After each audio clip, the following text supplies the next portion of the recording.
एक गांव में रंगनाथ नामक एक फूलों का व्यापारी रहता था। वो हर रोज अपने फूलों के बागीचे में जाकर अलग प्रकार के फूलों को इकट्ठा करके उनको टोकरी में डालकर टोकरियों को साइकिल पे सारे गांव में सैर करते हुए उन्हें बेचने की कोशिश करता था। फूल है अम्मा, फूल, अलग प्रकार के फूल है, जल्दी ले लो, ताजे ताजे फूल। ऐसे उनको बेचने की कोशिश करता था।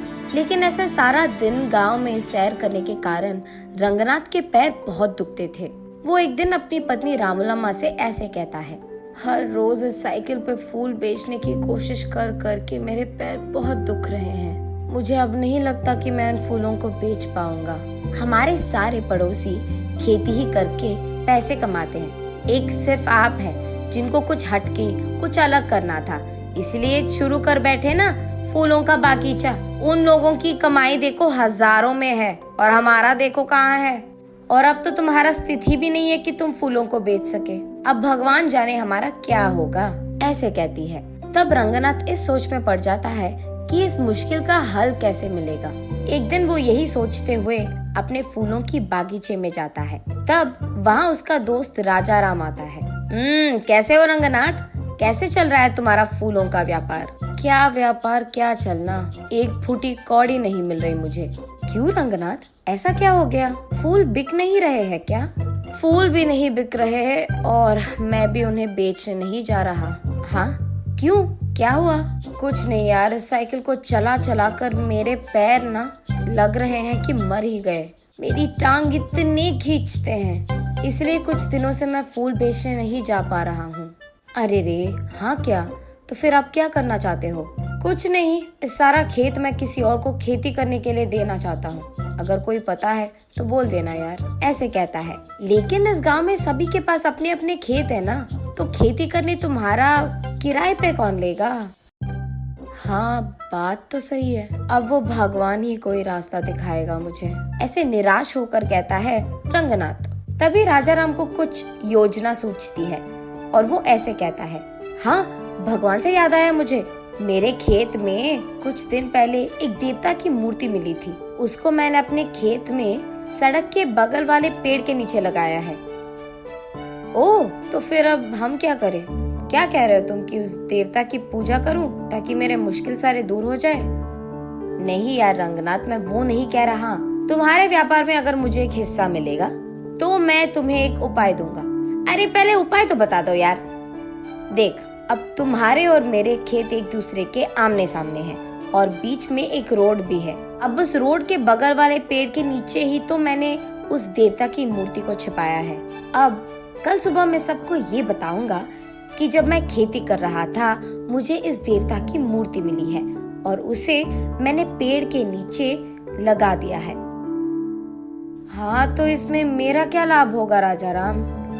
हाँ हाँ, वही आ रहा, सुनो तो सही। अब मैं ये भी कहूँगा कि उस देवता की मूर्ति के पास मुझे कुछ पुरानी कागज पत्र मिले हैं और ये कि उस पे लिखा था कि ये बहुत बड़ी देवता की मूर्ति है और ये भी कि उस देवता को उस समय में सारा गांव सैर करवाते थे और इस जंगल में उगाए फूलों से ही वो अपने आप को संवारती थी। ऐसे मैं प्रकट करूँगा और उसके बाद मैं ये भी कहूँगा कि वो इस देवता के वजह से था कि चारों ओर अपने अपने खेतों में अलग प्रकार के बीज डालने के बावजूद वो देवी यही चाहती थी कि इस खेत में सिर्फ फूल उगाए जाए।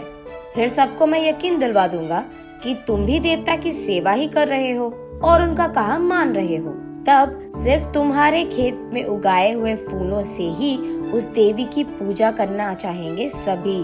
तब तुम्हारे बागीचे में सारे फूल बिक जाएंगे और इतना भी नहीं, तुम अपने खेत में ही बैठकर पैसे कमा सकते हो। साइकिल चलाने की तो कोई काम नहीं होगी तुझे, ऐसे कहता है राजा राम। ये तो बहुत अच्छी उपाय है, तुझे भी पैसे मिलेंगे और मुझे भी। इसके वजह से तो हम दोनों को लाभ मिलेगा, ऐसे कहता है रंगनाथ। उनके फैसले के अनुसार ही अगले दिन राजा राम और रंगनाथ दोनों सारे गांव में यही प्रकट करते हैं। तब से गांव वाले सारे राजा राम के खेत में मौजूद देवता की पूजा रंगनाथ के फूलों से ही करते थे। उसके बाद कुछ ही दिनों में बहुत सारा लाभ मिलता है इन दोनों को। उसके कुछ ही दिनों बाद रंगनाथ की पत्नी रामूलम्मा अपनी सहेलियों के साथ जब बात कर रही थी, उसे सुनने में आता है कि उस गांव का जमींदार राजा राम के खेत में बहुत बड़ा मंदिर बनवाना चाहता है, क्योंकि वही देवी भी बाहर निकली थी। उसे ये भी पता चलता है कि इसी कारण वो राजा राम और रंगनाथ दोनों के खेतों को स्वाधीन करना चाहता है। उसके तुरंत बाद रामूलम्मा रंगनाथ और राजा राम को ये सब बताती है। अरे बाप रे, लग रहा है कि कुछ भी नहीं बचेगा अभी। अरे यार, तुम टेंशन मत लो, मैं हूँ ना। मुझे पहले से ही पता था कि ऐसा ही कुछ होगा, इसीलिए मैंने पहले ही इसका उपाय सोचकर रख लिया है। अगले ही दिन राजा राम कहता है सबसे कि उसे और कोई पुराने कागज पत्र मिले हैं। तब वो सबसे कहता है कि एक पंडित के समक्ष में वो सबके सामने उस पंडित से पढ़वाएगा कि उन पत्रों में क्या लिखा है। और ये सुनने के लिए गांव वाले सारों को राजा राम के खेत के पेड़ के नीचे मौजूद रहना होगा। इसी बात का डंडोरा पिटवाता है राजा राम। गांव वाले सारे देवी के मूर्ति के पास पहुंचते हैं। तब एक पंडित राजा राम के दिए हुए पुराने कागज पत्र को पढ़ता है। उसमें ये लिखा रहता है कि उस देवता को प्रकृति बहुत अच्छा लगता था। धूप, बारिश और सर्दी से उनको बहुत प्यार था, और इसी जंगल के उस खेत में उगाए हुए फूलों से उनको संवारना भी बहुत अच्छा लगता था। और इतना ही नहीं, जब परिवार के समस्याएं या नई शादीशुदा जोड़ियां उनसे उनकी आशीर्वाद लेते हैं और उस जंगल के फूलों से देवी को पूजते हैं, तब देवी का आशीर्वाद उन्हें मिलता है।